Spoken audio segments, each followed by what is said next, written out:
Hello and welcome to Original Soundchat, where video game music is a work of art. On each episode, it's our goal to help you learn about two soundtracks from the world of games, as well as the people, stories, and critical tracks behind them. My name is DeVader. And I'm Peter Spezia. We're brought to you by Anonymous Dinosaur and Rhymes with Asia. It's time to appreciate great OSTs and the games that they come from without getting too bogged down in music theory. Up first this week for our two games is 2008's Mirror's Edge, the cult classic first-person parkour game that puts a fresh perspective on an adventure game, as Faith Connors pushes back against and runs through an anti-utopian city. Following that is the Japan-only RPG that follows the stories of 7 different protagonists in 7 different time periods, with a soundtrack that marked Yoko Shimomura's entrance into the genre she is now most well known for, 1994's Live Alive. It's almost like that game's coming out shortly or something. I'm excited. I'm very, very excited to play this game, especially after having listened to some of the soundtrack. The bits I've seen about the remake on the music front are super exciting. I'll say that much and leave you to it. I also learned that anti-utopian is not the same as dystopian. So in case anyone out there is like, well, why don't you just say dystopian? No, because dystopian is like visibly and clearly terrible and people are struggling. Anti-utopian is everything looks great and utopian, but it's seedy underneath. So there you go. That's the difference. I did not know that. Huh. The theme this week, we're going to say it's still alive. I had Mirror's Edge planned for earlier this year, and once we got a release date for Live Alive, I'm like, nope, we're pushing it back to this week. It's perfect. Because the main theme for Mirror's Edge is a track called Still Alive. It's not that Portal theme, but still alive. Live? Live. Okay. That joke has run its course. Joe, how are you doing? What are you playing? So I was on vacation for most of last week, and will be for next week too, which is going to be weird. But vacation means having more time to play video games than usual, especially when that vacation abruptly ends halfway through when it was supposed to. So, while on vacation, I started and finished a game called Iconoclasts, which is a Metroidvania-ish game. I'm sure I'll talk about it on this show at some point. Needless to say, it plays pretty well, it looks pretty good, and all the characters are terrible, horrible people. Fun. Then, when I got home, I happened to get home the day that Power Wash Simulator fully launched, left early access with its last 3 jobs, at least for now, and I rolled credits on Power Wash Simulator. Let's go.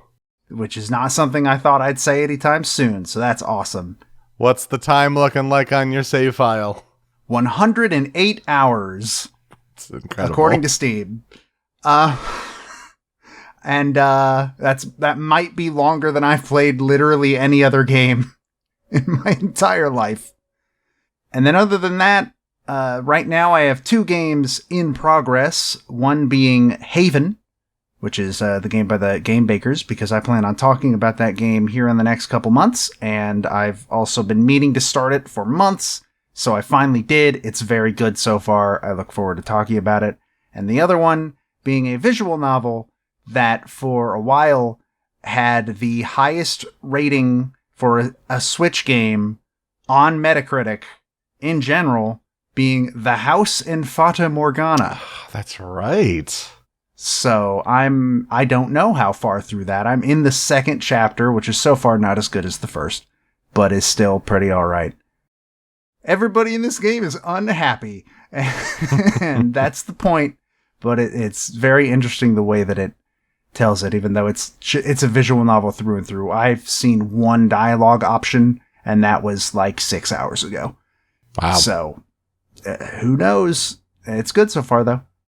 Well, I finished a visual novel myself, and it's one we talked about on the show a few weeks ago. I more than just beat, I full achievement, 100% completed the Somnium Files. Yeah.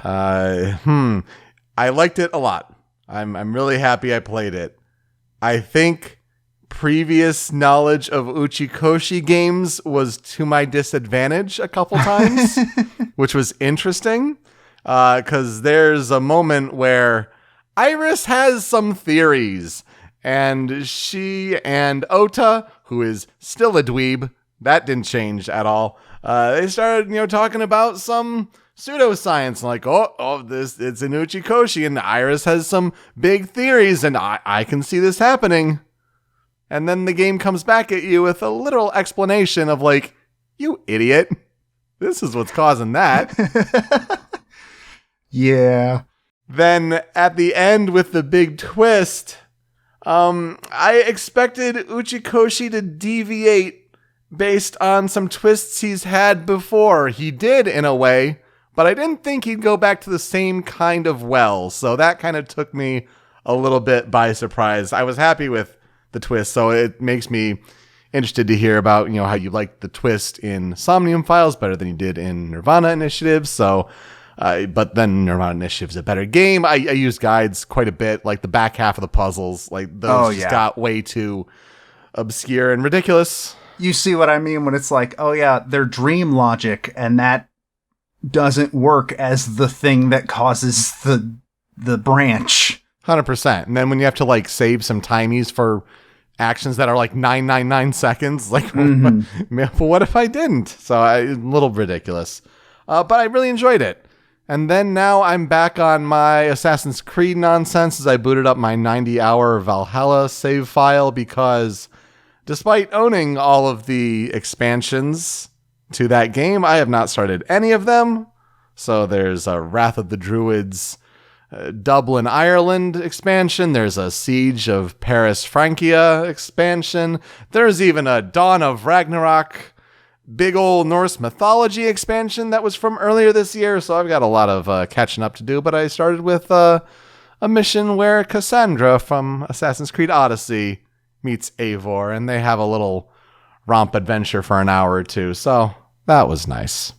I didn't hear about any of that DLC. I think was the London one or something. I don't remember where it was, but the very first one is the only one I heard of when it came out. So, Yeah, they hit like 2 in the same year last year, and it was part of their Gold Edition Season Pass or whatever. Then this Ragnarok one from this year was like a whole new drop, another $40. So there's a ton of content, and I still have to play a lot before they announce the next Assassin's Creed game that is heavily rumored in 2 months.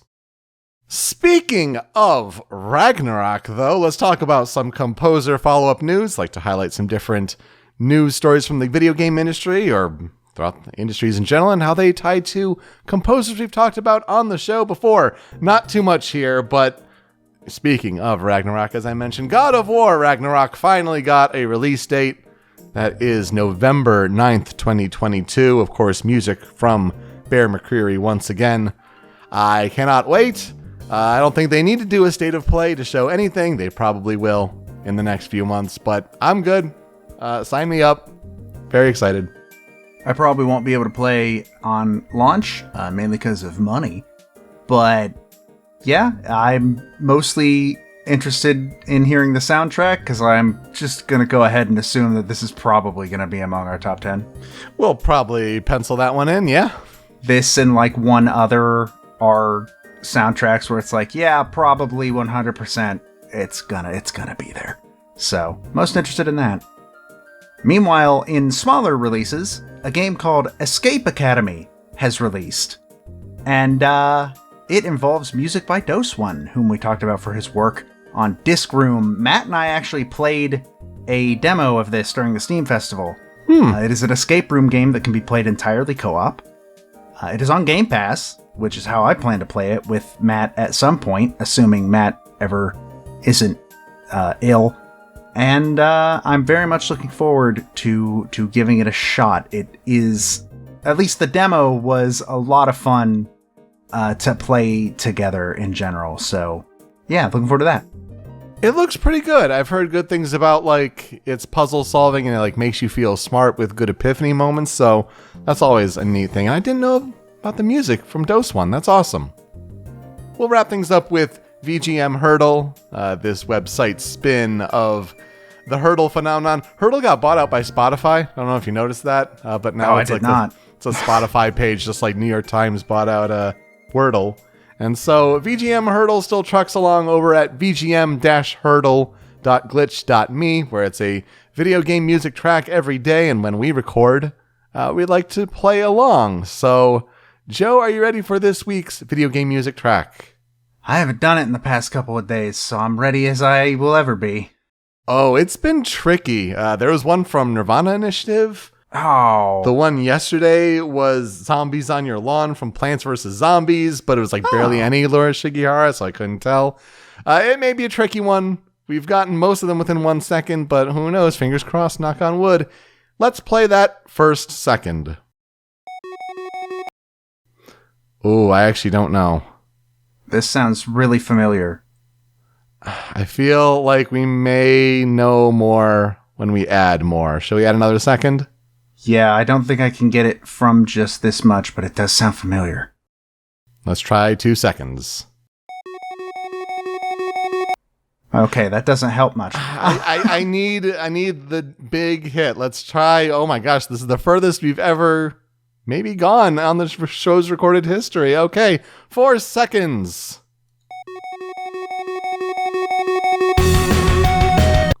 It's Undertale.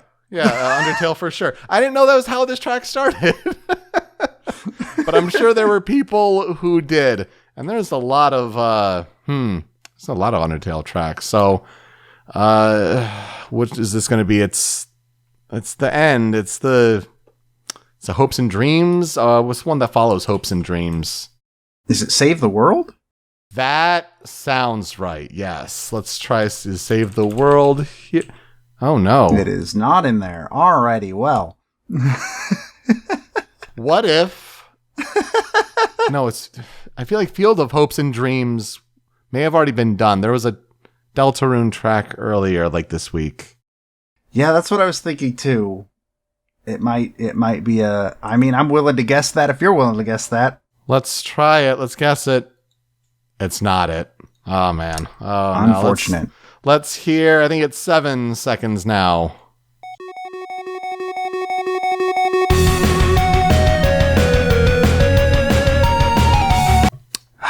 So it's still definitely that Toby Fox vibe, but it's not Hopes and Dreams. Wow, we are struggling, Joe. What's this?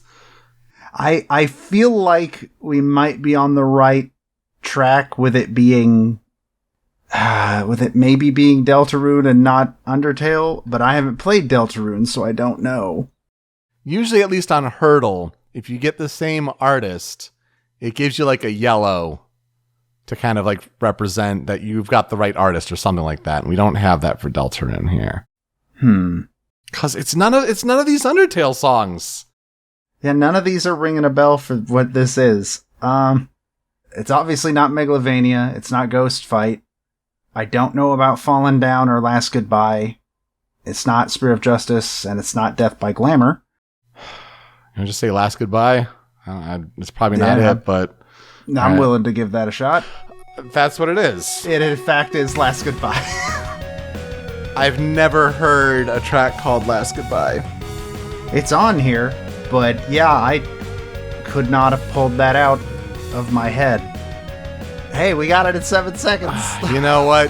That streak at least continues. Wow. So yeah, go on and play. Each and every day, there's a new track over at vgm-hurdle.glitch.me. We really appreciate those site makers for keeping it on going. But let's talk about our first game this week, and it is Mirror's Edge. Mirror's Edge released for Xbox 360 and PlayStation 3 on November 11th, 2008 in North America. Australia would get the game on the 13th, and Europe would get it on the 14th. There'd be a PC release a couple months later, in January 2009, and that supported NVIDIA's PhysX technology, so it would improve the graphical effects such as glass shattering, debris, and smoke. Mirror's Edge should be available through EA Play, and as a result, Xbox Game Pass Ultimate, in case it's not already part of your Steam library for super cheap, in case you're looking to play this game today. Mirror's Edge is developed by DICE and published by Electronic Arts. What is it? Mirror's Edge is a first-person action-adventure game where you have to free run through a city. Acrobatic maneuvers involved in the parkour include jumping between rooftops, running across walls, climbing pipes, walking along ledges, sliding down zip lines, and getting past opponents. To help players chain moves seamlessly, the game employs a navigation system called Runner Vision, which turns certain objects in a bold red color as your character approaches them, and this allows the player to instantly recognize possible paths and escape routes. The player can also perform melee attacks and disarm opponents in more combat-centric sequences, but using weapons is generally discouraged, as they slow you down and hinder your acrobatic abilities. Players can also find hidden yellow bags in each level as collectibles, and then they can also take part in a time trial mode outside of the single-player campaign for getting through levels as quickly as possible. What is the story of Mirror's Edge? Well, in a near-future, unnamed city, where life is comfortable and crime is almost non-existent, an oppressive regime controls the media and its citizens. An underground crew of parkour couriers, called runners, operate independently from the city's security and surveillance measures, delivering private goods and sensitive information across the city. This is where we find 24-year-old Faith Connors, a runner whose mother lost her life campaigning against the city's regime, and whose sister works as a police officer in the city. After completing a delivery to fellow runner Celeste, Faith learns that mayoral candidate Robert Pope has been killed in his bid to unseat the incumbent Mayor Callahan. Unfortunately, Faith's sister Kate has been framed for his murder. Faith tries to get Kate to flee with her, but she refuses, saying it would only make her look guilty, and she would know since she's a cop. Faith must discover the inner workings of the city's underbelly to save her sister. So, who really killed Robert Pope? What is Project Icarus? And can Faith clear the charges against Kate? Joe, here's where I'll ask you, what are our experiences with Mirror's Edge? So Mirror's Edge is one of those games where watching other people play it is incredible.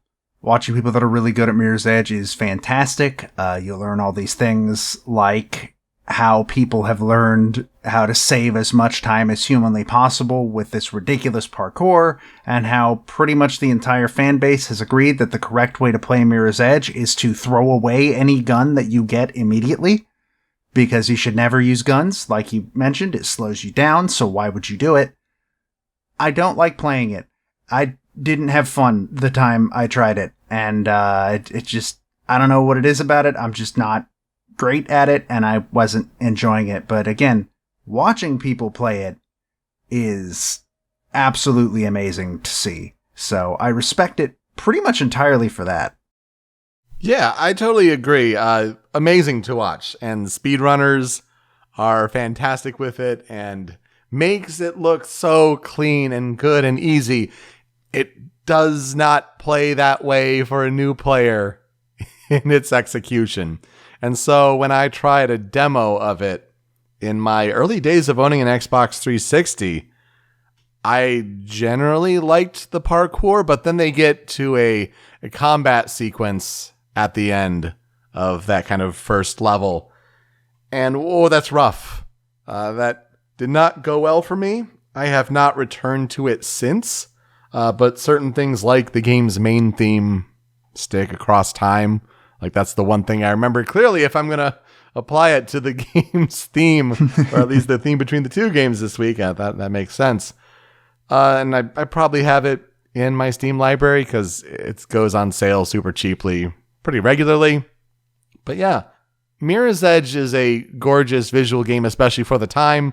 really promoting its art style with, clean looks and red accents and things like that.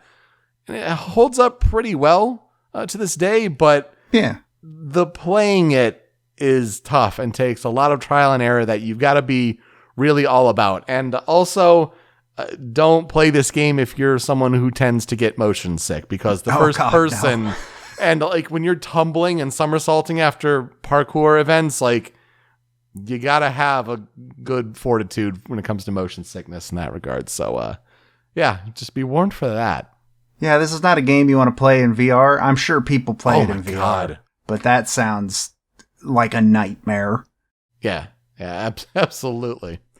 So learning about Mirror's Edge's development was interesting because I hear of DICE, and I know DICE. They're the people who made Battlefield, and they keep working on the Battlefield games.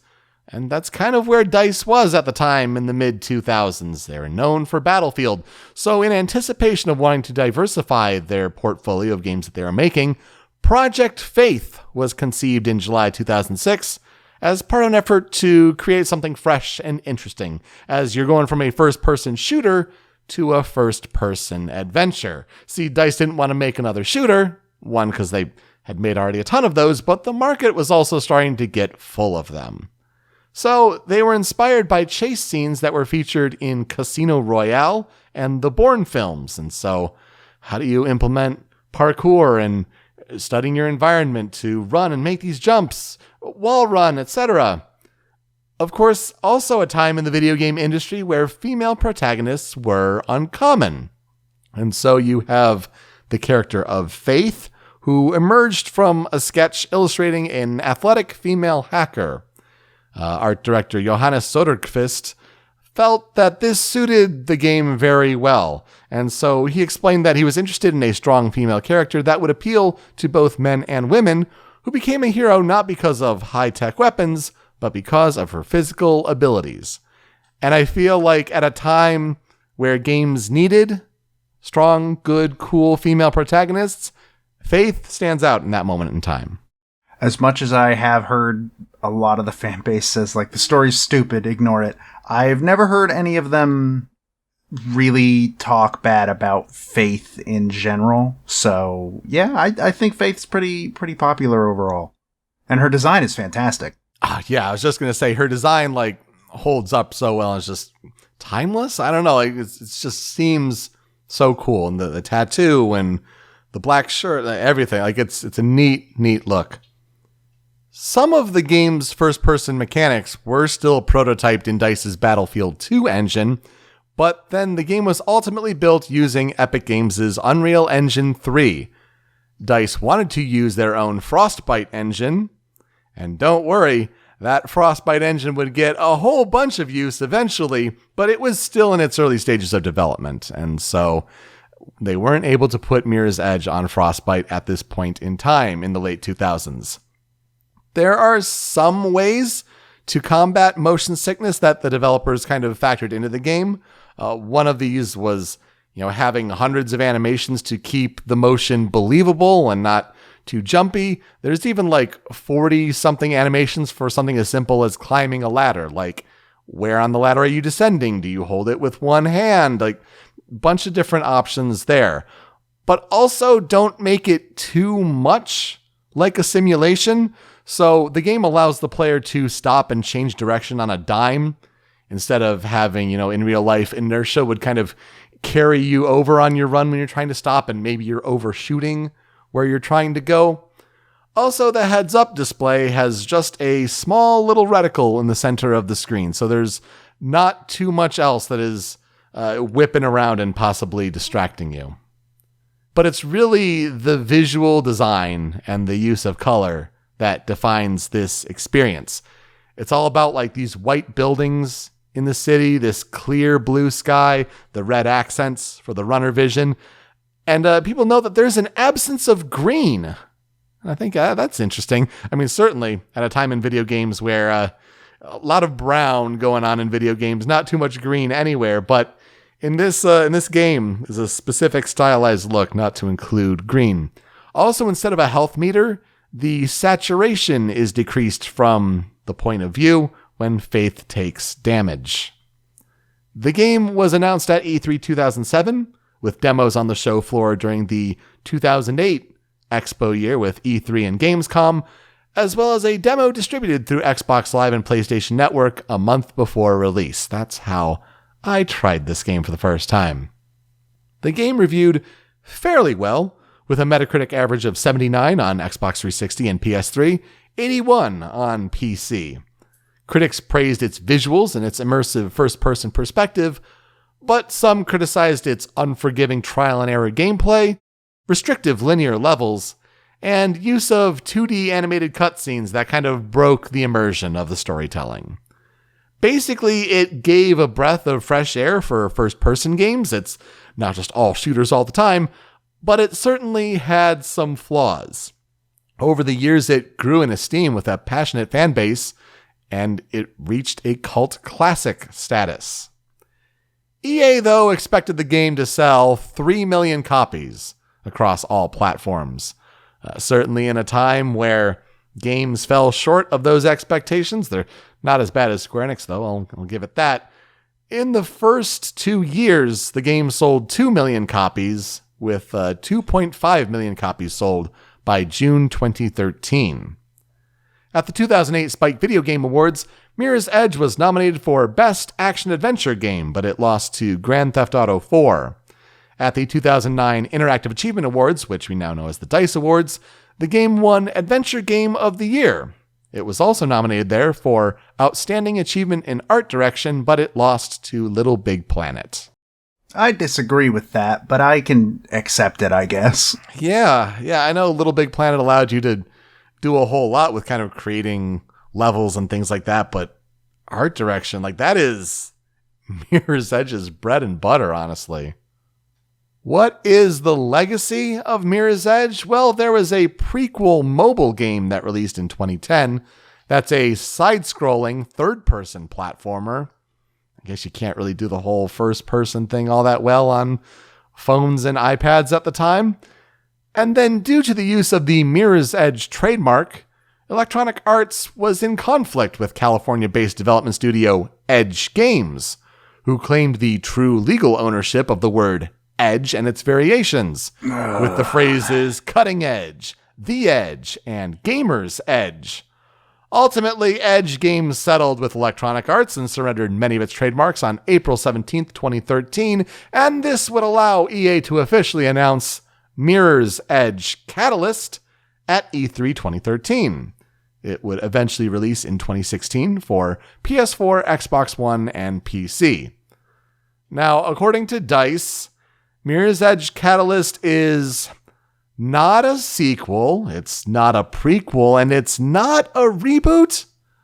But if you get all the PR speak out of the way, it's really a reboot because it explores a whole new origin story for Faith. And to be honest, you don't really need to know anything about the first game. It's also on that Frostbite engine. So, hey, DICE got there in the end. It was part of that big push from EA to put everything on Frostbite.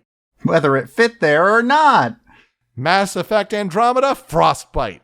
Madden, Frostbite. Dragon Quest Inquisition, Frostbite. You better believe it's on Frostbite. So, yeah, for better or for worse, Mirror's Edge Catalyst received mixed to average reviews, and it didn't sell all that well. So, to be honest, I would be surprised to see this series continue in the future, but who knows? I know that, first of all, what is it with game companies and their idea that they own words? Like words that are just words in the English language? Like not even a word you made up. Like just, edge is just a word. If I can look it up in the dictionary, you don't own it. Hot take, I guess. But the main thing I heard about Catalyst when it came out that a lot of people just didn't like was you have to unlock moves. And one of the things that a lot of people I've heard from really like about Mirror's Edge is that you can do everything immediately from the start. It's just a matter of execution. And so having to like unlock, I think the quick turn is a thing you have to unlock in Catalyst. I could be wrong about that, but I remember something very similar that was just like, this is an integral part of the game and I have to unlock. Why? No. Yeah, maybe that's not the thing you kind of light RPG mechanic put that behind. Yeah. When it's a game where the whole thing is the fun part is the execution in general, you shouldn't bar off any of the execution behind having to play a certain amount of the game. It's not what people were looking for. I do hope that one day people get the Mirror's Edge 2 that they wanted, but I also agree with you that I will not hold my breath. Yeah. Yeah, especially when DICE is continuing down that Battlefield track. The music for Mirror's Edge is composed by Solar Fields. And so Magnus Birgersson was born in Gothenburg, Sweden. He is better known by his stage name, Solar Fields, which he created in the late 1990s with his first solo album release in 2001. He also collaborates with other musicians as TSR or Huva Network, Huva Network. He is associated with the musical genres of Sybient, Downtempo, Progressive Trance, and Ambient. He was raised in a musical family and began playing piano and synthesizers in the 1970s. In the mid-1980s, he began combining synthesizers with computers. In addition to his ambient work, he has also been a guitar player in rock bands, a pianist in jazz funk bands, and a keyboard player in drum and bass bands. How does he get the creative juices flowing for his music composition? He says coffee and a long walk in nature. He also has something to record with him if he's out anywhere, because then he can use these different sounds of the world as field music in his ambient pieces.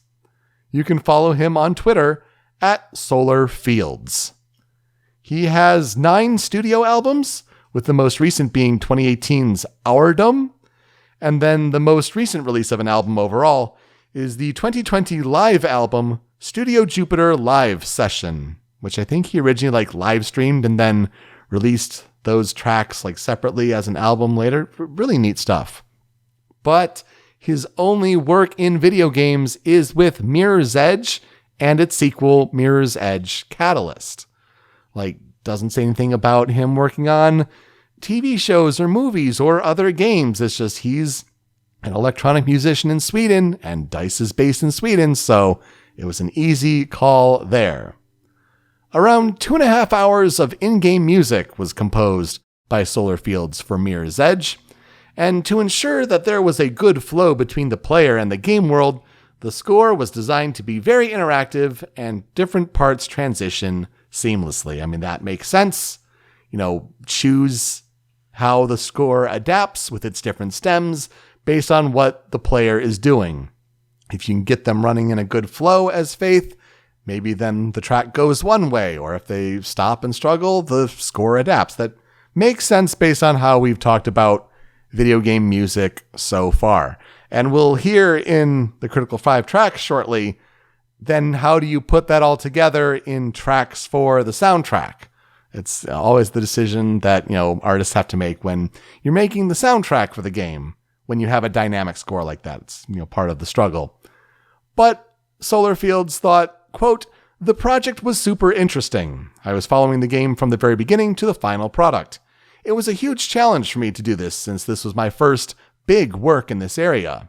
I had to rethink my whole way of composing since I had to keep the story, feelings, and environments in mind during the composing period." And I think he did a really neat job. So let's talk about the 5 critical tracks for the Mirror's Edge soundtrack. And let's get to that first one. This is Introduction.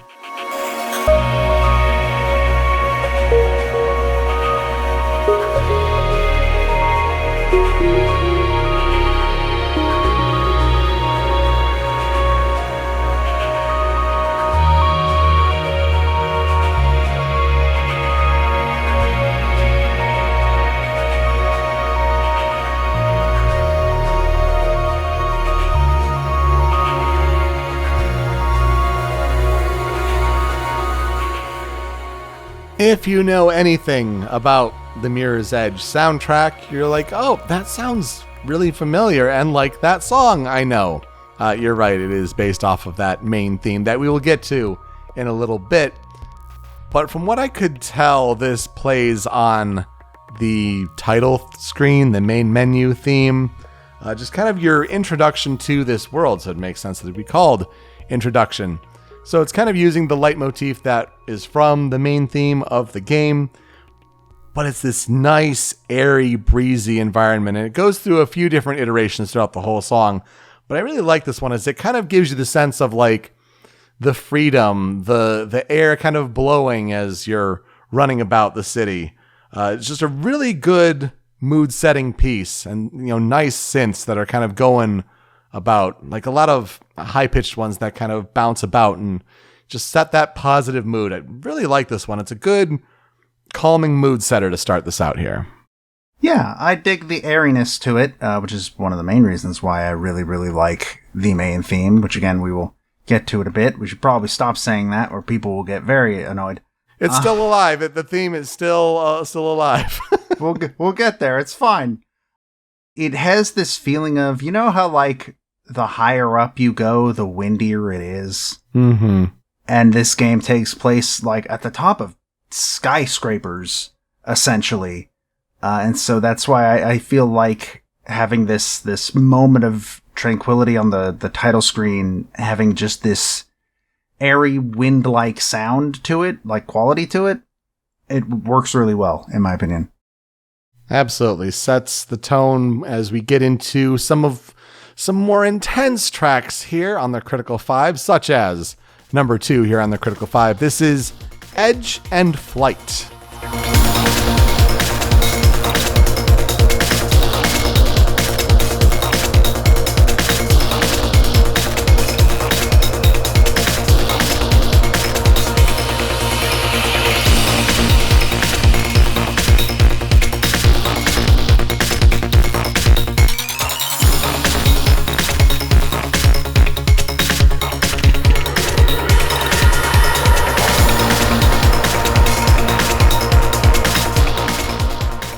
Edge and Flight is technically the first chapter of Mirror's Edge's 9 chapters, and so these two sort of parts of the chapter with Edge and Flight set up the premise of the game with that kind of introductory level that you may know from the demo, kind of teaching you the basics of parkour and really setting that visual landscape. But not only that, it's the discovery of Robert Pope's body and a need to escape the SWAT team of the security force. So you're kind of getting the range. And I feel like that's where this part of the track comes in, is the kind of amped up energy of needing to escape, or at least like learning about combat and how you go hand to hand and try to disarm opponents. So yeah, it's an important kind of foundational piece, and you get the bass pumping and the energy going. So it's not just all ambient in this game necessarily. There's got to be high energy moments that you got to transition into, and I feel like this is a good example of that. Yeah, and it's got a real good feeling of movement to it, like inertia, where it doesn't feel like it is stopping, which is, very fitting for a game where stop is death, essentially. Mirror's Edge's whole thing is that you gotta keep moving, you gotta get from point A to point B as fast as efficiently as possible. So I think this song kind of really brings that vibe and feeling to the forefront really well. Keep that drive going, keep amping it up, and keep it going into the next track, number 3 here on the Critical 5 for Mirror's Edge. This is Heat.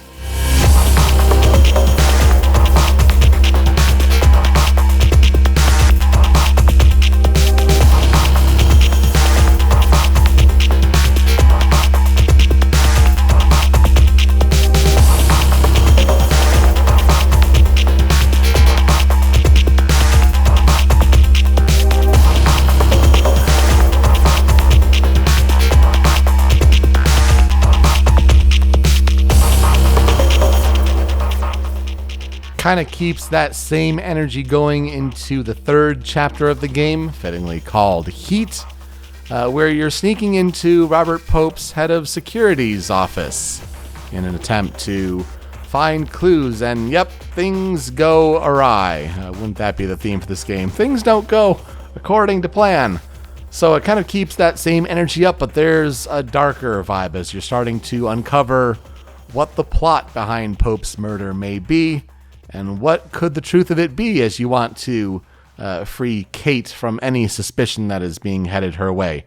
Love the vibe of this one, especially some of the instruments that kind of come in with a little bit of offsetting off the darkness, just a little bit of brightness there.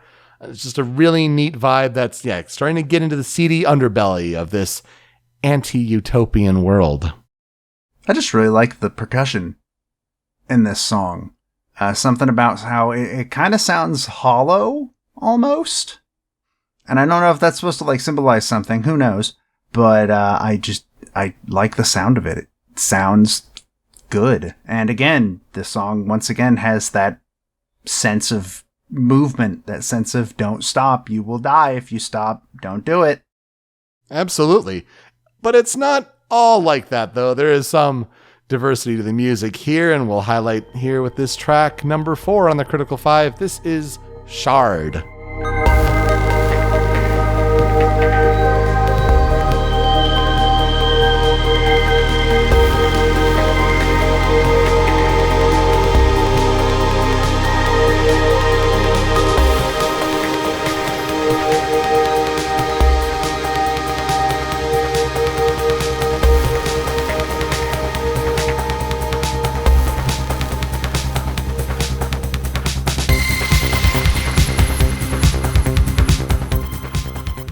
Since these tracks on the official soundtrack generally represent chapters in the game, the whole track has to kind of encompass the range of events and excitement levels that may happen in a level. So when Shard represents the final level of the game, because the Shard is the city hall for the regime in town, and it's Callahan's office, it's the tallest building in the city. Yeah, it's going to have a wide range of sounds you hear at the end of the clip, how it starts to pick up that energy again. But I really like this part here highlighted in the clip where even through it all, there is still a pristine beauty to this city, even though Faith is uncovering all this dirt and grime. On its core, on its surface, there's something, I don't know, mystical, magical, really pleasant looking about this white city, but obviously when you know the truth, you got to get back into the muck, and that's I feel like what this represents here. I just wanted to show some diversity in these tracks here. I think the best description I've ever heard about the city in Mirror's Edge is that it is too clean. Mm-hmm. Yes, it is actively. It is very clean and nice and pristine to a point where it makes you uncomfortable almost, because nothing should be that clean. If I remember correctly, the Shard level in general is just climbing to the top of this super tall building. Like you said, it's the tallest building in the city. And it's one of those levels that I've heard several people in the past talk about oh yeah, it's one of the best, first-person platforming levels ever made. If not the best. And so just on that merit alone, I think putting this song on the Critical 5 is absolutely 100% justified. That's really interesting to know. I did not hear that before, but I think then, yeah, it's a good inclusion. And I also really like how there's these elements of mystery in the music, which makes sense if you're climbing higher and higher.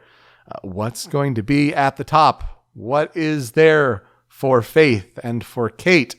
And we wrap it all up then with the promised track, the main theme of Mirror's Edge. This is Still Alive.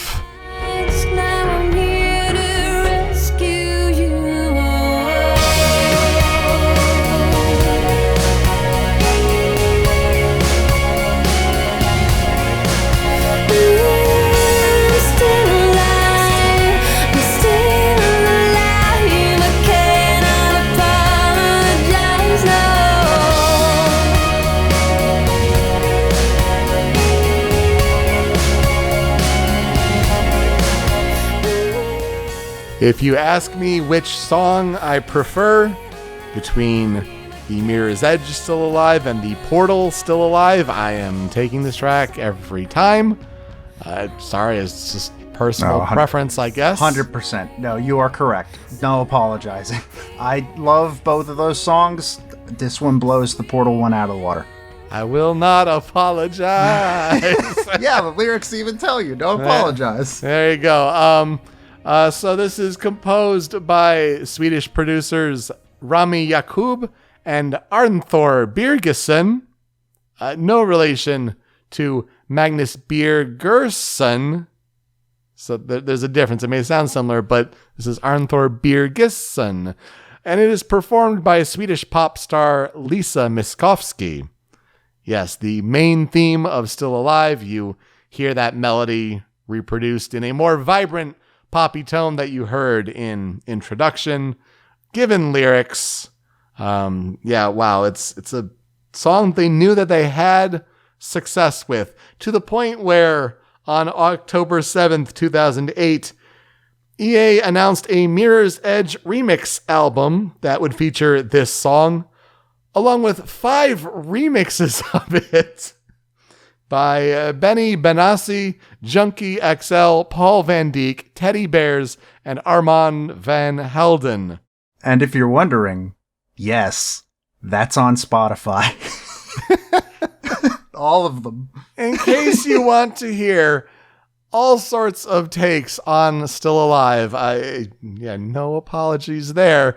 It is the main song from this game. You had to have heard this one, I'm sure, if you've heard anything about Mirror's Edge. And it is a bright, airy pop song that has great vocals. It stands out for sure, and I think it's the best take on a song called Still Alive.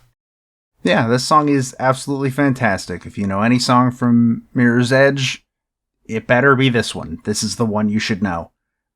This song makes me emotional despite the fact that I have zero attachment to the world and characters of Mirror's Edge. Like at all. But it's just a good song on its own by its own merits, and is by far my favorite song of the game for sure. A couple tracks here on the cutting room floor for Mirror's Edge. I have 2. The first one is Rope Burn.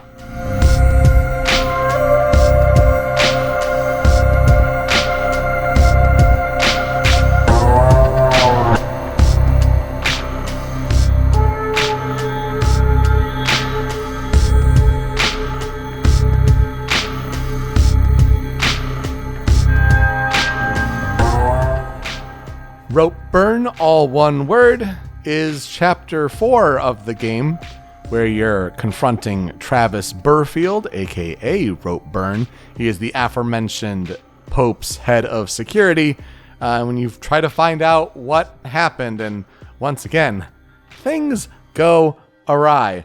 Again, another track that has a wide range of sounds here. Again, more tracks that have the peppy, driven tempo.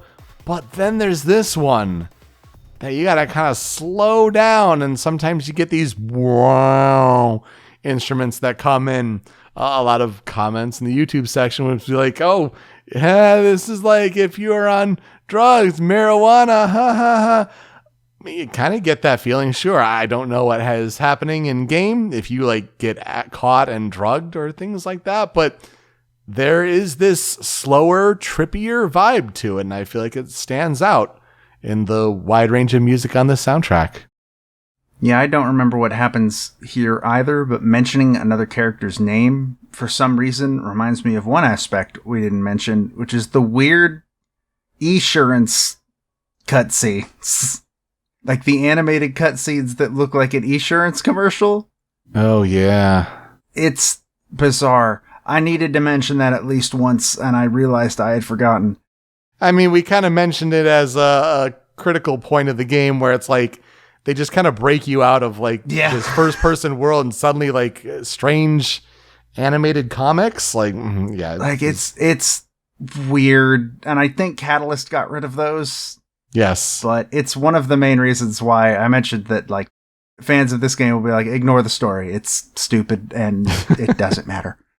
Yeah, 100%. But the track is pretty neat. And so is this one that wraps up the cutting room floor, and it is Kate.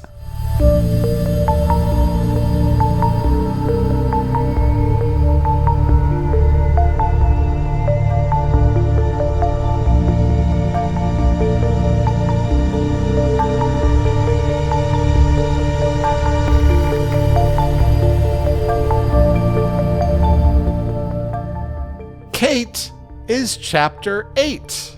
It's history. It rhymes. So this piece is another one that has some really neat, intense action moments in the track, which I'd love to play for you, but I was also taken by the nice ambiance here. And considering Solar Fields' work in ambient music, it was just a moment that struck me while listening to this soundtrack, and so I wanted to share it with you all. An important moment of the game, I'm sure, as you're pursuing Kate as she's being held captive.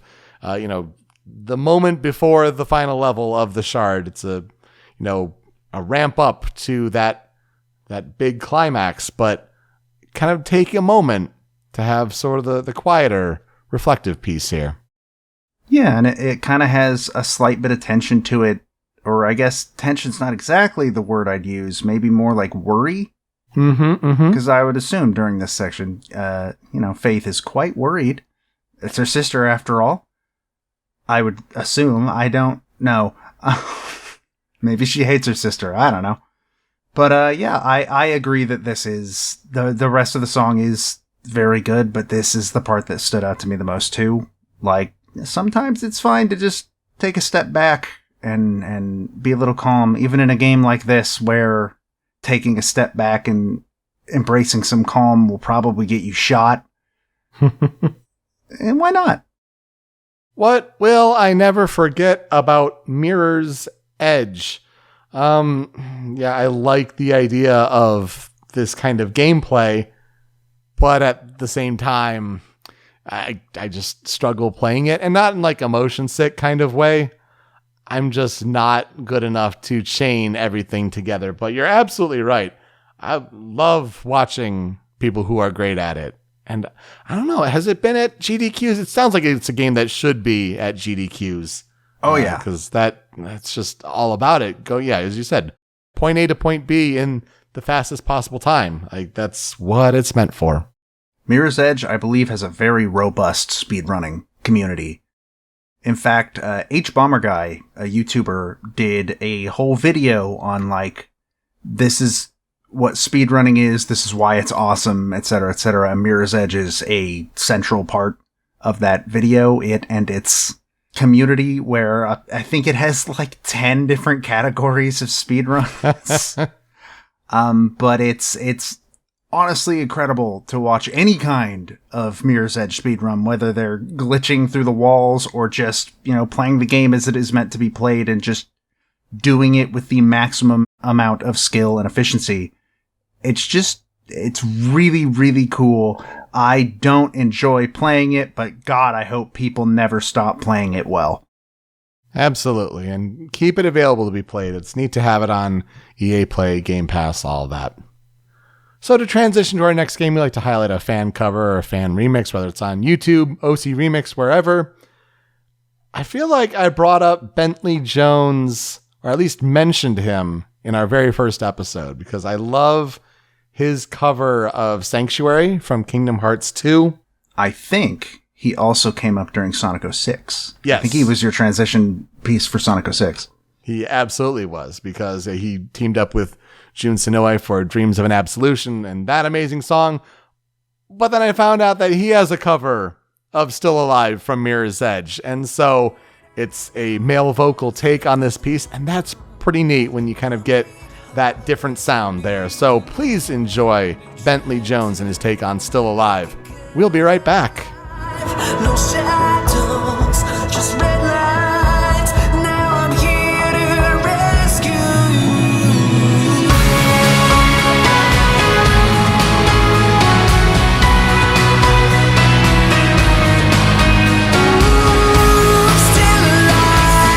I'm still alive again.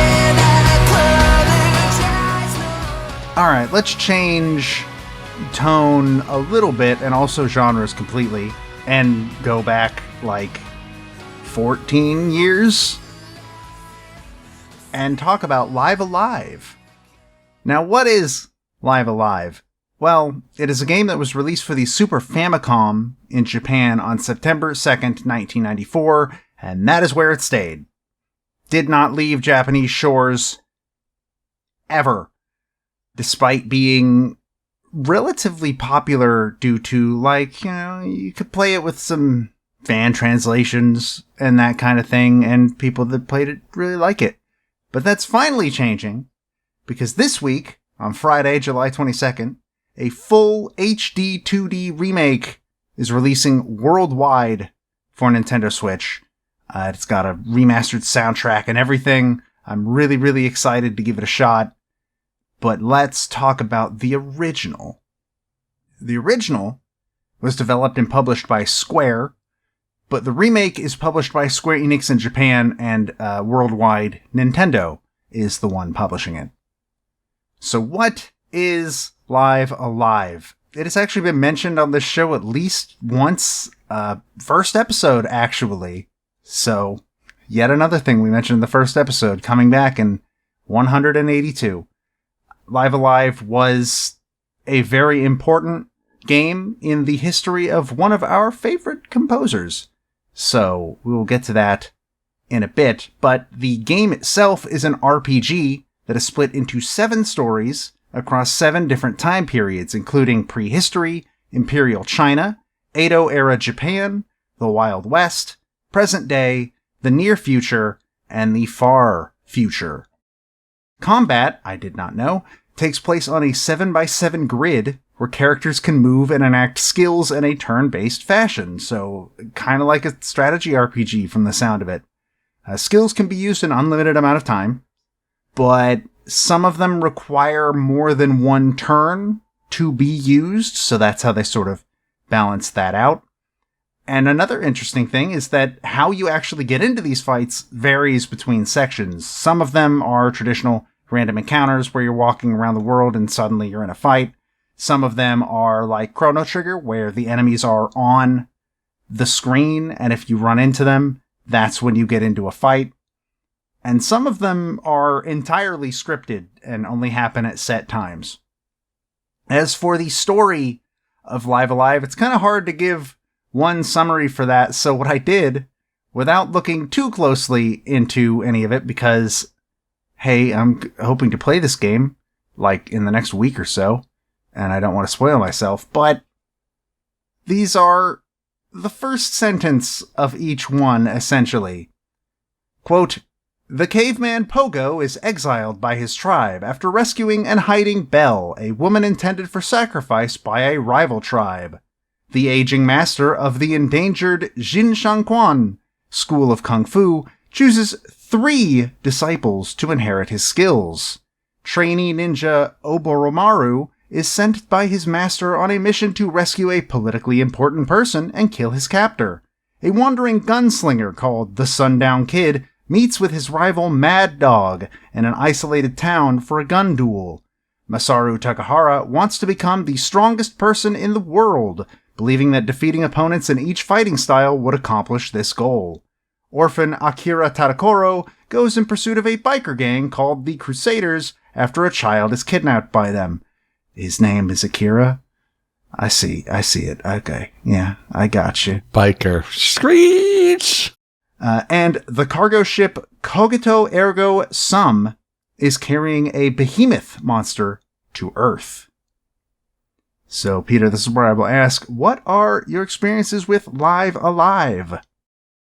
I feel like I was not made aware of this game. You know, when the remake was announced, and there are people like, "Oh, I've been talking about this for years," and like, get it on your radar because this game's amazing. I had never heard of it before, which, you know, kind of takes me by surprise. I feel like I wanted to know a lot about games, and certainly I was kind of late in my life learning all of that knowledge, but this one kind of slipped by. I don't know if it's a game that I'd be interested in because of its grid-based combat. JRPGs that have done that have never really gone too well with me, but I feel like I'd at least want to watch this game be played, though the music sounds phenomenal, and what a surprise, Yoko Shimomura, being one of her first soundtracks to kind of cut the teeth in the industry. And even then, one of the tracks being a big influence for Toby Fox as well. So, I mean, things like that, it makes sense that it's a game from history kind of finally brought to worldwide acclaim. I'm excited to see how the remake is taken. I didn't know a lot about it either.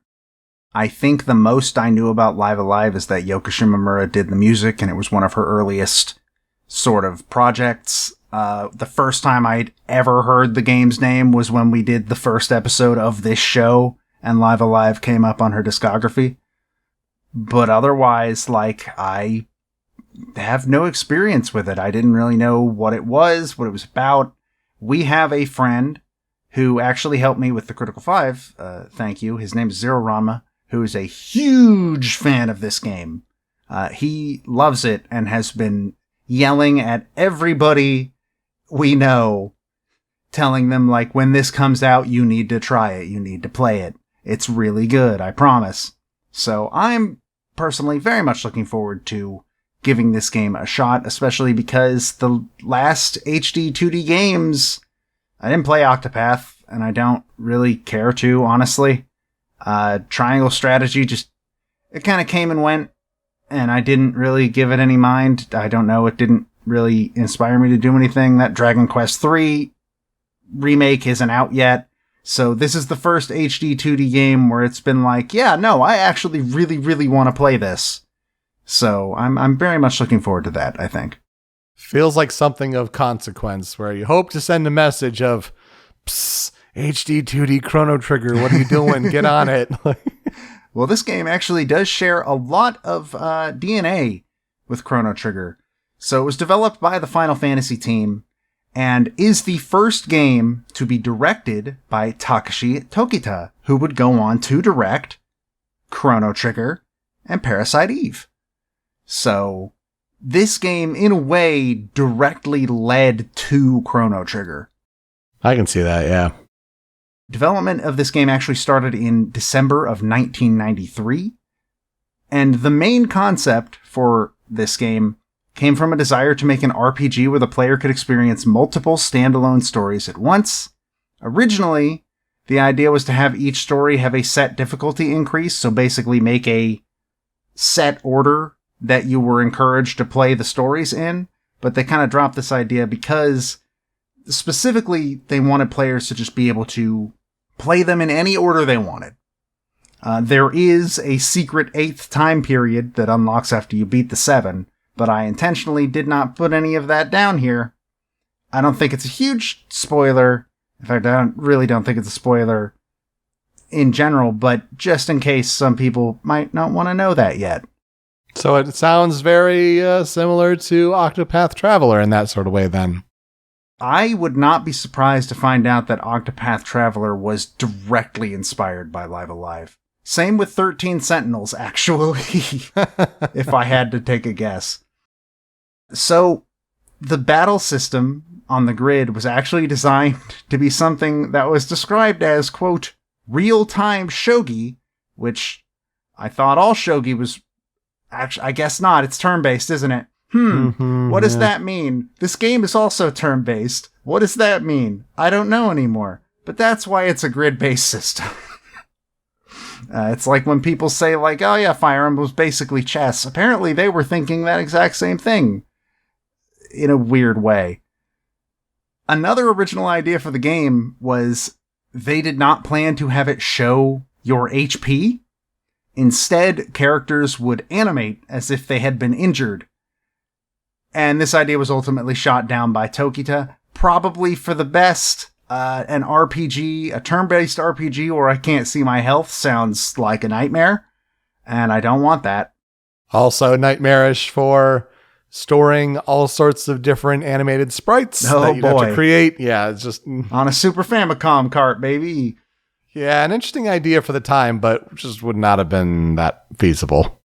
In terms of the game's art, though, the most interesting aspect of the game, which I feel like I had heard this somehow before, but every single time period, the art direction was handled by a different mangaka. So, for people that don't know what a mangaka is, that is somebody that writes manga. They draw manga.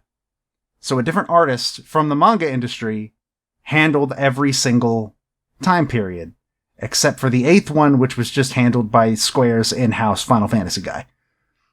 All of the artists hired were of varying size. One of them was Gosho Aoyama, who is most known for his work on the manga that will never end, Detective Conan / Case Closed. Oh, wow. And most of these mangaka were hired through Square's connection to the publishing. That's them. Shogakukan and I go a bit back as they hold the broadcasting rights to the Pokemon anime.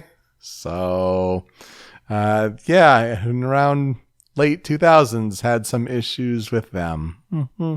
That's really interesting that you had different mangaka involved with this game, and it kind of makes me think if that may have been a impetus for Tokita to get involved with Akira Toriyama and his Dragon Ball inspired artwork for Chrono Trigger.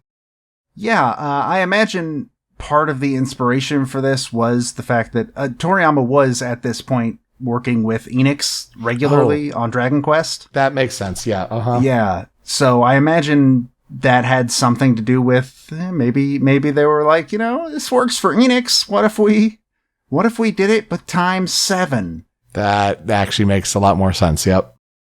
Many of the mangaka were actually chosen based on their past work. For example, Yoshihide Fujiwara, who was the artist that was put in charge of the Imperial China section, they were well known for their work on the martial arts manga Kenji, which I'm not familiar with, but, that's what they were brought in for.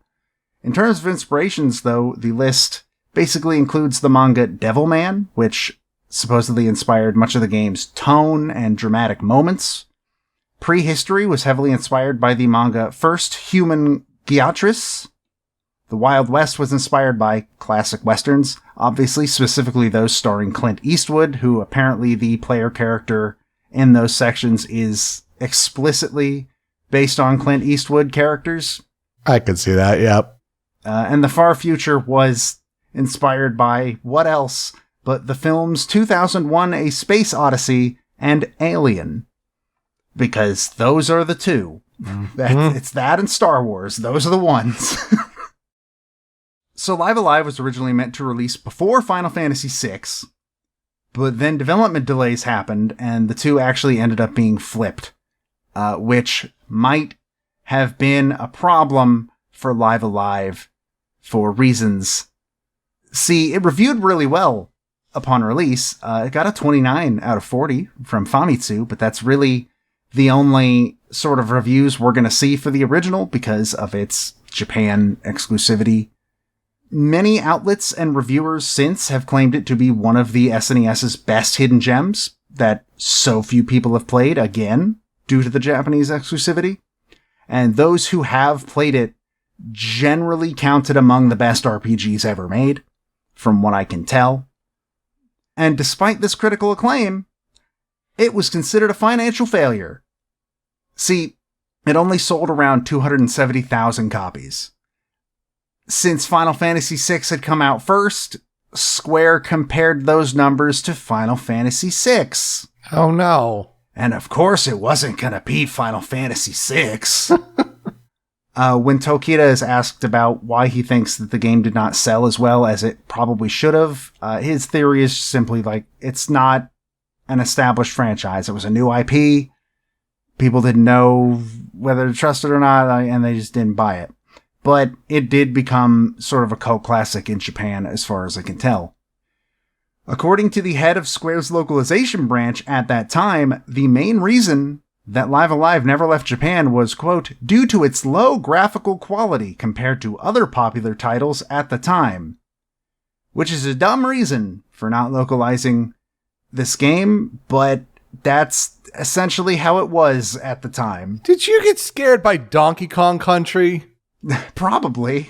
I mean, I think that, yeah, no, that'd be around the same time. It's very possible. Ugh. It's very possible. But yeah, that's just how it was back in the day. If the Western branch of these companies didn't think that people were gonna buy it because graphics were everything back then, I mean, they're still kind of that way, but nowhere near as much as they were like in the early to late 90s. The only way to play the game in English for a very long time was actually a fan translation that released in 2010. So it still took a very long time to be able to play this game in English at all. It did release on the Wii U Virtual Console in Japan in June of 2015 and 3DS Virtual Console in November of 2016. And according to Square, the biggest reason for why this took so long is because the company had to get permission from each mangaka involved in the original project before a re-release could happen. Oh, that's wild. Which I guess is the other side of the double-edged sword of hiring 7 different artists. And the soon-to-release HD 2D remake features not only revamped graphics, obviously, but also voice acting and a fully reworked and reorchestrated soundtrack that Yoko Shimomura did come back to work on. So I'm so excited about that. A fun bit of trivia about the remake. You might remember that I said earlier that the game originally started development in December of 1993, and it came out in September of 1994, so it was in development for a little under a year. The remake began development in 2019, and it's only just now coming out in 2022, because a certain something happened in March of 2020 that made developing this game way harder. So we should be glad that we got it at all. Yeah, pretty much. So yeah, I found that kind of interesting. They also said it was because it was difficult to develop all 7 of the different routes, which I don't. It was just COVID, guys. You can just say it was COVID. It's fine. It's fine. In terms of the composer we're going to focus on today, I'm glad I picked this one because I don't think it's one that we would bring up normally, but they aren't obviously the main composer of this game, that is Yoko Shimomura. But we're going to talk about Kimitaka Matsumae. So, not a lot is known about this gentleman. He was born on June 13th, 1969 in Osaka, Japan. He originally attended Chiba University, but he dropped out sometime in the 1980s before he could graduate. And around this time, he apparently helped found the band Kidoriko, but he left the band shortly after they released their first album. He appears to have joined the games industry in 1991, and then left it in 2009, and then came back in 2021 to do the opening and ending theme to a smaller Switch title that I have never heard of called Cotton Reboot. So there's that. Fun fact, he is in fact married to prolific Mega Man composer Manami Matsumae. Oh, hey. Who we talked about in episode 37 for her work on Shovel Knight, but she is most well known for her work on the Mega Man franchise. So I found that very interesting. I did not know that going in, but there you go. In terms of discography, as usual, he worked on a lot of games that I don't know. He is primarily a composer. It's just on this soundtrack he had a different role. But I only really copied down the names that I recognized, but just know that there are, as is usually the case with some of these old school Japanese composers, a lot of games I've never heard of. So there's that. His very first game that he worked on as part of the games industry was called Download 2. That is down and load as 2 separate words. He is also credited with doing the music for Bonk's Revenge, I believe specifically the Game Boy version, Super Bomberman 5, Beatmania Append Gotamix, and Beatmania IIDX 4th Style New Songs Collection. God, those are so long. Konami needs to be stopped. They do Beatmania, right? I don't remember. I think so, yeah. Phantom Crash, Siren, Dragon Quest Swords, The Masked Queen and the Tower of Mirrors, Katamari Forever, which I'm kind of shocked to see that on there, and his last project before leaving the industry for over a decade was called Exit 2. And I find that really funny. Symbolic. Kinda, yeah. I wonder if that was on purpose. I wonder if he, started that project and was like, I have to leave after this. Joke's too good. And I'm out. And then obviously in 2021, like I said, he came back to do the opening and ending for Cotton Reboot.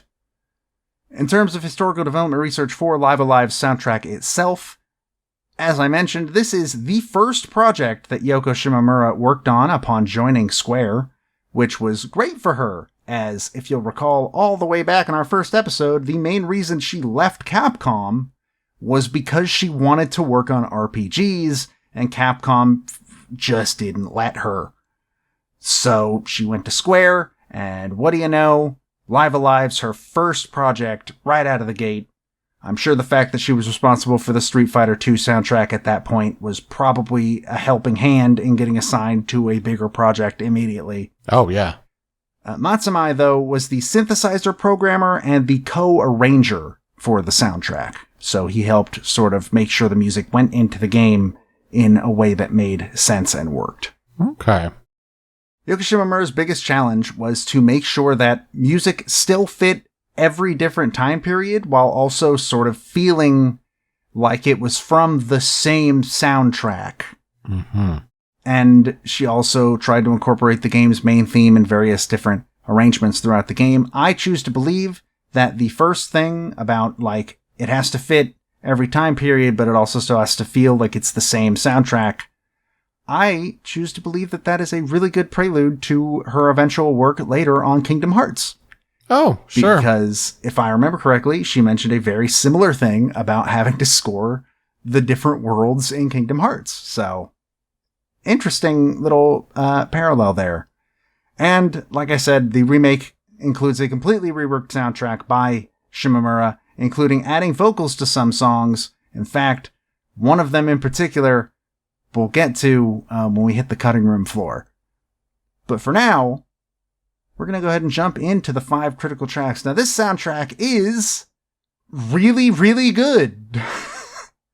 Really good. And we're going to start with critical track number 1, Killing Field.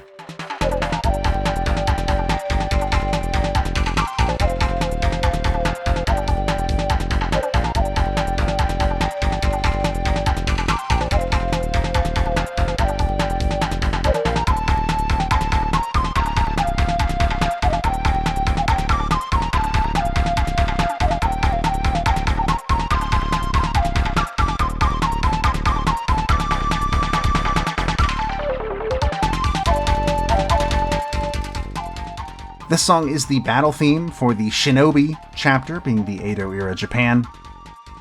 And you can definitely hear that. This is 100% Japanese traditional instruments. You've got those woodwinds. You have what I believe is a shamisen? I think that's the right instrument, yeah. Mm-hmm. Yeah.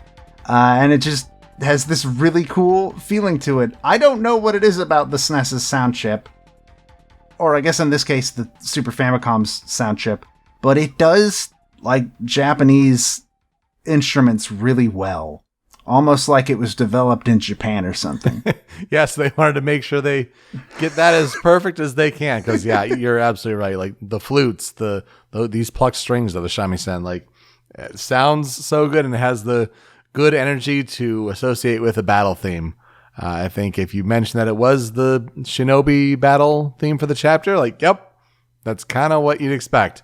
And granted, I think we're going to have to note how, okay, it may sound a bit limited, but again, it's the mid-90s and the early 90s, really, in fact, and on Super Famicom. So you got to consider that for the time, these instruments sound actually really good. Yeah, it's kind of super impressive.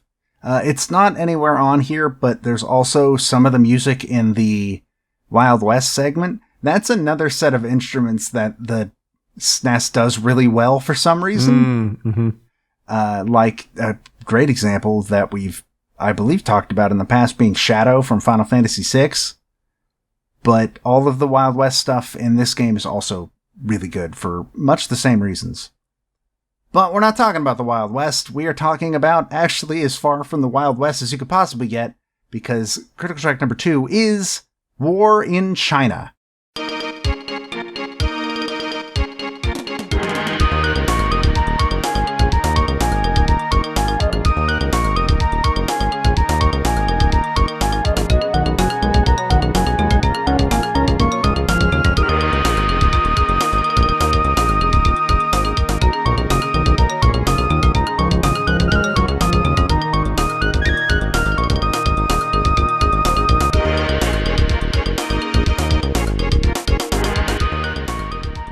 This is one of my favorites on the soundtrack, honestly. If you can't tell from the title, this is the battle theme for the Imperial China chapter. And it works really well for that. I think this song sounds very similar to some other, like, later Final Fantasy themes, almost. But also, I mean, there's that one supporting part that's just, it has to be in every China song, apparently. It starts the piece with it. Yeah, it's required by law to be in all themes that have anything to do with China, I guess, because it's always there. So yeah, I guess she put that in there, but also neat to hear like the bass going, like that's some good NES bass going there. Very much so. But hey, I know you've wanted to know what the hell we're talking about when Peter earlier mentioned that one of the songs inspired Toby Fox when writing some music that would become famous in some of his future games. Well, that song is critical track number 3. See if you can guess what song it is considered to be inspiration for. This is Megalomania.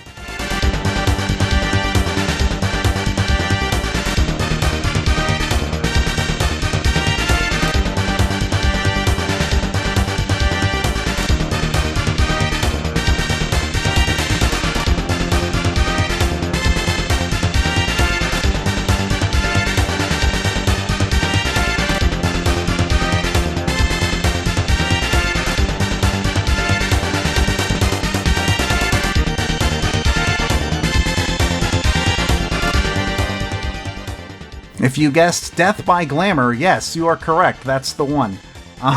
Fitting on an episode that we struggled with Undertale songs. This song is the normal boss theme, I believe. It was specifically written to be, according to Yoko Shimomura, quote, frenetic and exciting. And I think it fits that super, super well. And also doesn't feel like it belongs specifically to any of the time periods, which is probably good, considering from what I can tell, this is one of the few songs that plays in all of them, because it's just the boss fight theme. And it's really good. I don't know if I personally can hear the point A to point B from this to Megalovania, but I believe people when they tell me that Toby Fox has said that is in fact one of the reasons it is called that. 100%. And it's just really neat to still hear the Yoko Shimomura in it all. Like, especially at the end of the clip, we have the organs that are doing the it actually makes you think of, I can't remember what the song is called from Kingdom Hearts, but it's the dum dum dum dum dum dum dum dum, and it starts with the organs that kind of start the same sort of way. I think that's the Corrupted?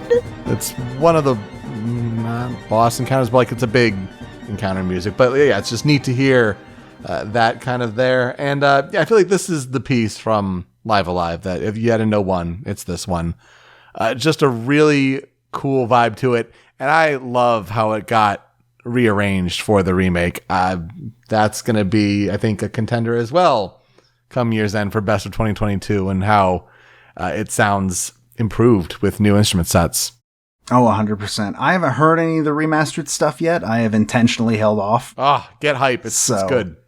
Really looking forward to it, especially after having done the research on the soundtrack for this game in general. I'm excited. Critical track number 4 is another boss theme, but this time for the final boss. This is Pure Audio.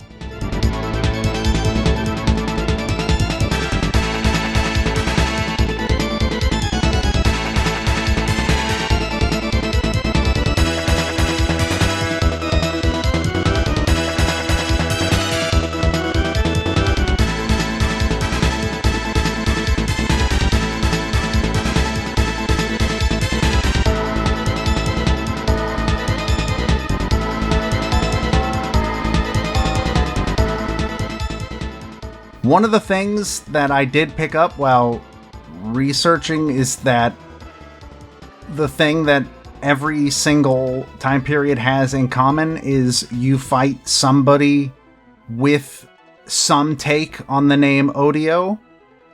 I don't know the specifics of that. I don't want to know the specifics of that yet, but Odio is apparently like a presence you feel throughout the whole game. And this is the, let's say, Dancing Mad equivalent.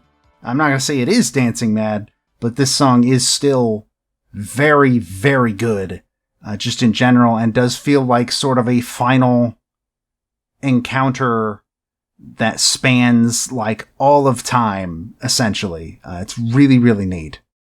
I know we'll keep referencing Chrono Trigger, but it gives me big Lavos vibes when you describe the character that way. Same sort of representation, I would think. But yeah, a good piece to represent that. It doesn't have the big gravitas of a Dancing Mad, but it's a neat sort of intense battle theme that I feel like, you have Megalomania, but like this has some nefariousness to it, and I think that fits well. And finally, critical track number 5. This is another one of my favorites, actually, that I had not heard before. This is Live for Live.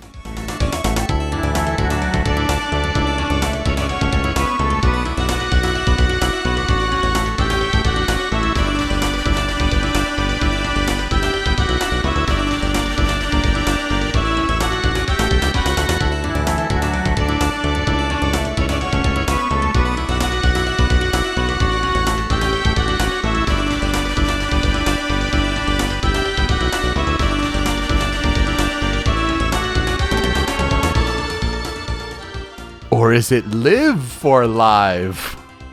Honestly, who knows? If that direct had not told me the game was called Live Alive, I would be struggling to figure out how I'm supposed to pronounce the title. This is the credits theme. It reminds me, like you said, it's hard to not compare Chrono Trigger here, but it does remind me a lot of Too Far Away Times. Yep. And that's not a bad thing. Too Far Away Times is fantastic. And I think that this song is just really nice. I assume there are probably some leitmotifs for the different characters in this song that I don't recognize because I have not really experienced the game yet. But even just as it is outside of the context of the game, this is a really good piece. Yeah, absolutely. And I feel like it's important. You're right. Not only for a way to synthesize the different character themes that Yoko Shimomura came up with and the different time periods and all that, but also a way to bring back like a main theme, a main leitmotif for the experience as a whole. So I think that's a good choice to wrap it up with the credits. All right. For our tracks on the cutting room floor, Peter, you have a couple because there were a lot of options. Oh my God, there were so many options. This soundtrack is so good. And so I had 7 at least on the leftover list that was like, I could have used any of these. And you grabbed 2 of them. Hit me. Yeah, I'll help you out with a couple here. The first one here is Go, Go, Buriki King.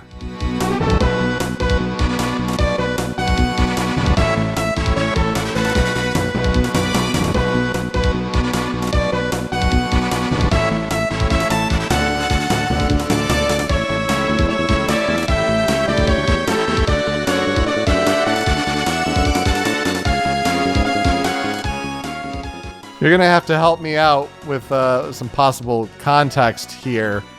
But yeah, this piece definitely caught my attention because it has a very clear melodic line, and so I had picked that out. It sounds fun and triumphant and all, and then noted how you had a bit of trivia on this track, which I found to be delightful, and I'm like, yep, even more of a reason to put this on my cutting room floor. It was already going to go there, but yeah, what's the fun thing about this song? So I have nothing for you in terms of where this plays. I don't know. I did not get a chance to ask Zero about that. I'm going to guess it's one of the future options because... Steel Titan makes it sound like that, yeah. Yeah, it's going to translate out into English as Go Go Steel Titan, at least in the remake, according to Nintendo's YouTube channel, so there's that. But the fun thing that I discovered while looking into this is that in the remake, this song has a vocal version that features a vocal performance by Hironobu Kageyama, famously the vocalist behind the song Cha-La Head Cha-La, one of the most famous anime OPs of all time, being the OP for Dragon Ball in Japan, Dragon Ball Z specifically for the most part. Mm-hmm. And they even had him record an English version of the song. Oh my gosh, it's amazing. He's one of the founders of Jam Project with Masaki Endo as well. So like you've definitely heard his voice.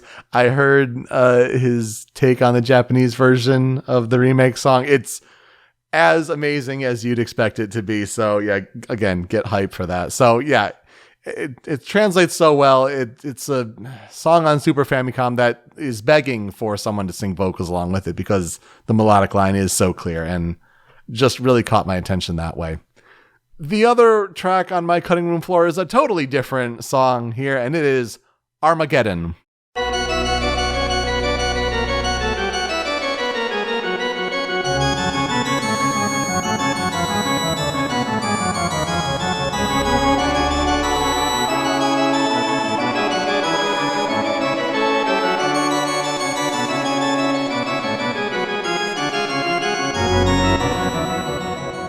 Talk about similar to Dancing Mad. See, you mentioned Dancing Mad with the other one. I'm like, I've got a track on the cutting room floor that is channeling those vibes way more with the organs. And apparently, from what I could tell, this translates out to what plays during a very bad ending of the game, as Armageddon might suggest. So hopefully you don't get this one, but it sounded like people were impressed that you could even have this as an option in an RPG at the time. So take it for what it's worth. And yeah, those organs definitely channel some Dancing Mad vibes. So kudos on Shimomura for a game that's kind of coming out at the same time or jockeying with Final Fantasy VI to channel some Uematsu is pretty neat. I think there was a piece of trivia at some point, I guess. Shimomura was having trouble writing one of the pieces, and Uematsu did offer to step in and help, but it did not mention whether or not she accepted his help or not. But maybe, I don't know. Maybe this is the track. Who knows? Organs are cool. I did not know this game had a bad ending until now. That, yeah, for a SNES game, wow. Yeah, the end of the piece is especially chilling with bells as gongs. It's big spooks. Interesting. I'm interested to find out what that entails in a month and a half, maybe. Let's be real, 3 months. Probably more. For me, I picked 2 tracks for the cutting room floor simply because, to me, when I heard these songs, all I could think was, oh yeah, this was definitely Yoko Shimomura hot off the heels of Street Fighter 2. Because to me, both of these songs sound very similar to themes from that game. So the first one is Sound of Shinobi.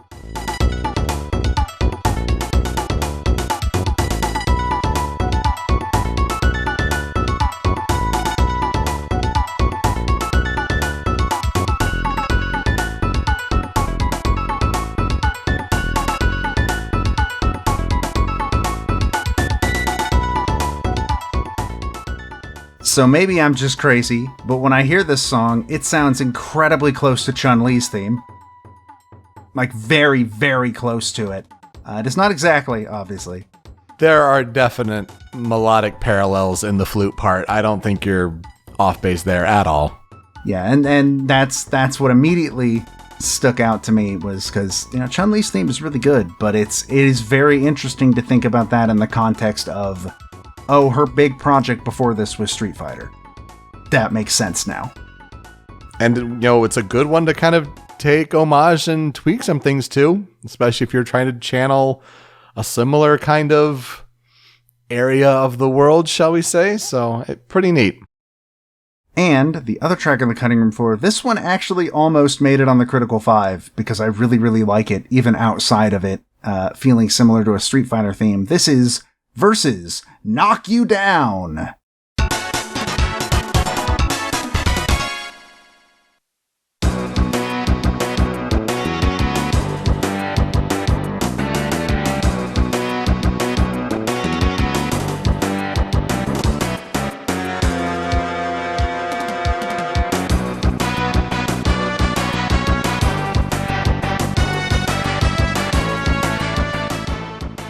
This is Ken's theme.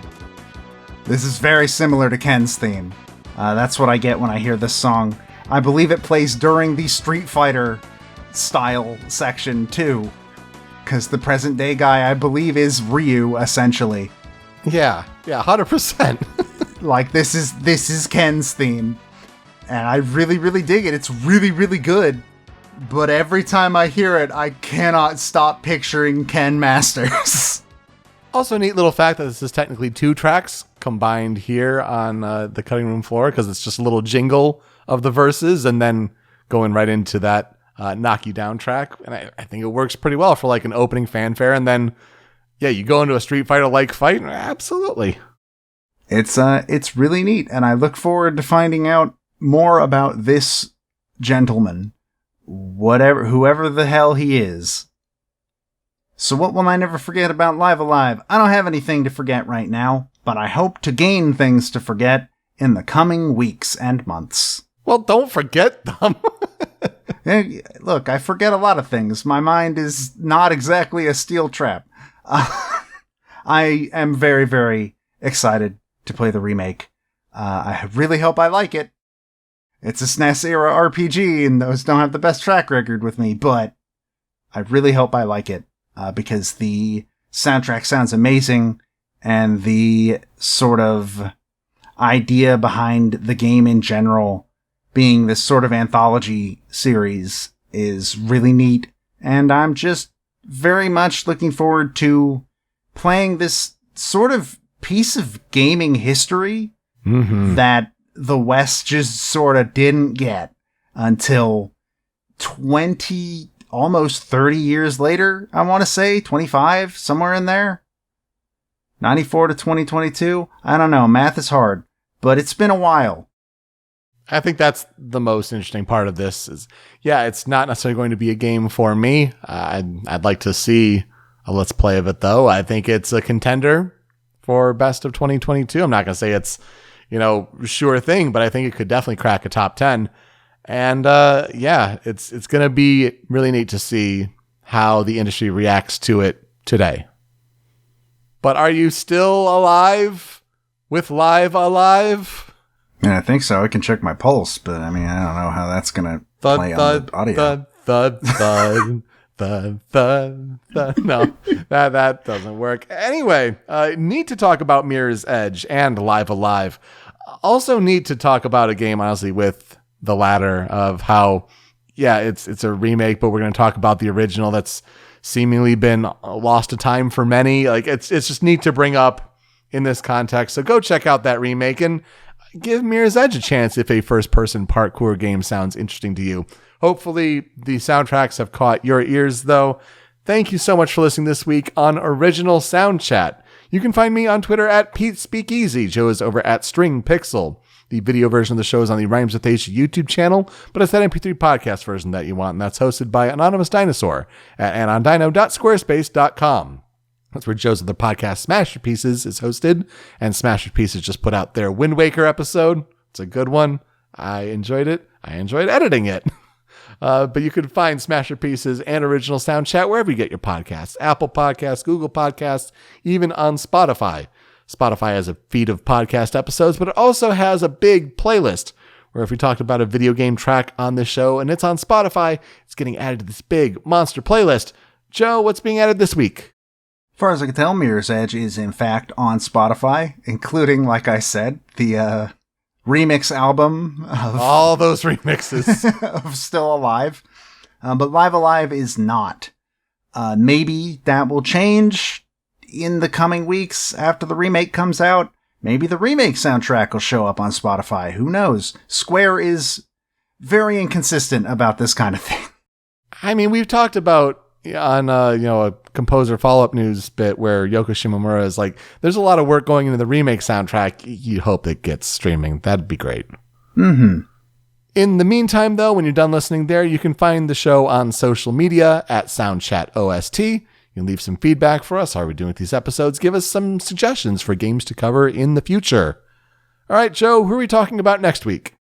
I will be talking about Panteo. I will be talking about Kenji Hiramatsu. Oh, finally getting to that soundtrack. That's going to be exciting. Can't wait. Two games that weirdly fit very well together. All right, Joe, let's play us out. So obviously I had to find a remix of Megalomania, not only because that's the song, but also because that's the only one I feel like I'm guaranteed to find one of. And speaking of artists that we have brought up on this show before, hey, Game Metal did a remix of Megalomania.